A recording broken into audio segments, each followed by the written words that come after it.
চলবে না চলবে না থানা মাঠ ভরা দেওয়া চলবে না চলবে না চলবে না চলবে না থানা মাঠ ভরা দেওয়া direct action direct action direct action direct action direct action চলবে না চলবে না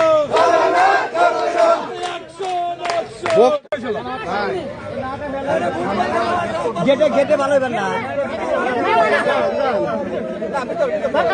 এই গেটে সামনে রহিম।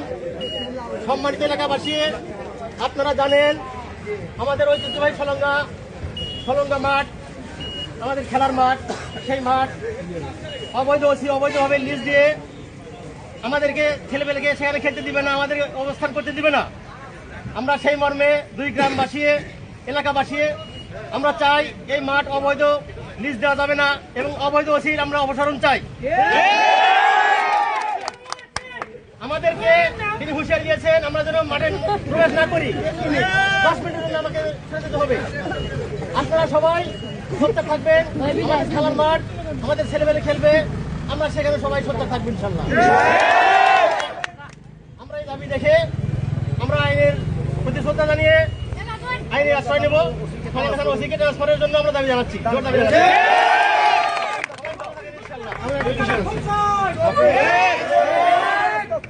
আপনারা স্লোগানের মাধ্যমে ঘুষ করাচ্ছি বলে আপনারা স্লোগান দিলেন, আসলে সে কি ঘুষ খাইলো আর কি ঘুষের ব্যাপারে একটু ক্লিয়ার করেন।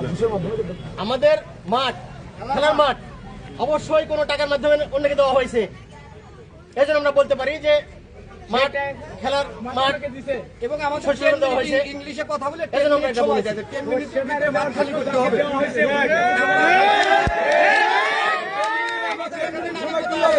ওনাকে এখন যদি 1 মিনিট ফোন দেয় সে সাদাতপুর আগুন নাড়বে, কিন্তু আমরা তো তা না। আমরা লোকাল আমাদের এলাকার ভাই বেরাদার খেলাধুলা করবে, খেলাধুলার প্রসঙ্গে আমরা কথা বলতে গেলে হুমকি দামকি ভয় দেখায় এবং 10-12 টাইম দেওয়া হয়। এটা আমরা কোনোভাবে মেনে নিতে পারি নাই, কারণ খেলার মাঠের মতোই থাকতে হবে। এখানে কোনো বিজনেস চলবে না।